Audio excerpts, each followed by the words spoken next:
All right, so let's move on to our next story. And this time, let's tell you here on Breakfast Central that gunmen who carried out a high-profile attack on a train in northwest Nigeria last month have released a video showing about 24 of the hostages they kidnapped in the assault. The images were the first indicator of how many passengers may have been abducted in the brazen raid in which 8 people were killed.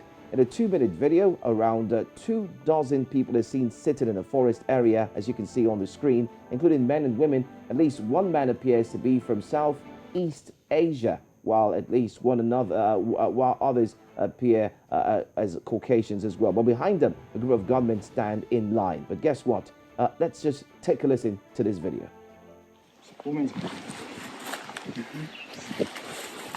I'm glad it's Gunmen, an ex-staff of Defense Industries Corporation of Nigeria. What happened on Monday was needless if the government would have a listening ear and accede to what the populists are talking about. Oh, my name is Abuja-Kaduna. I was going to Kaduna for I trip. Muni passenger da muka taso daga Abuja zuwa Kaduna ranar Litinin 28 ga watan uku shekara ta 2022 wanda akan hanyar mu ta zuwa Kaduna aka samu nasarar kama mu. Tun daga lokacin zuwa yanzu muka san irin halin da muke ciki. Akwai mata da ƙananan yara, akwai tsofi wanda yake ba su da lafiya, akwai mu karan kanmu wanda yake shekaru sun fara tafiya, muna cikin wani irin hali na kai. To don haka muna kira ga 'yan uwa da abokan arziki da kuma ita gwamnati da a dalilin da muka shiga wannan kunci na rayuwa da su wani abu na gaggawa don ganin cewa mun kai ga iyalin lafiya. Assalamu alaikum.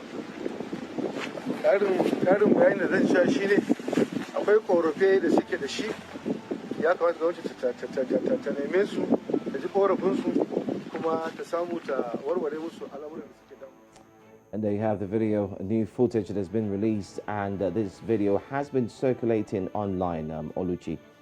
It's quite sad to see that the kidnappers, or rather still the terrorists, as they are rightly called, have indeed gone ahead to cause mayhem, not just destroying the rail line, but of course capturing a lot of persons, especially keeping them in that video that you could see. There were Caucasians. You also had the newly released Bank of Agriculture MD, who also said in the newspaper about where they were taken to. You see that it's a densely populated area. It's quite, it's a big problem.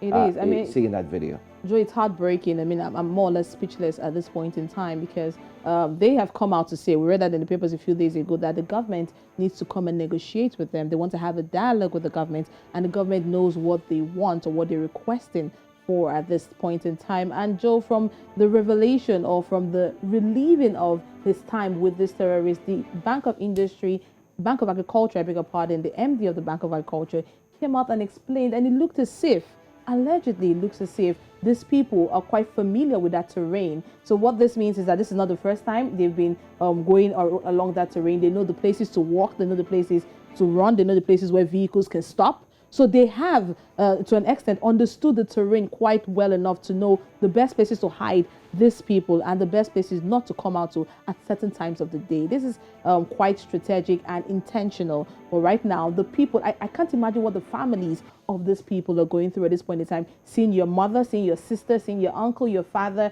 your loved one as part of the people that have been taken captive by these terrorists, and seeing this video circulate in social media. It is quite emotional at this point in time for the people involved and for we who are even looking out for these people who are also involved in this mayhem.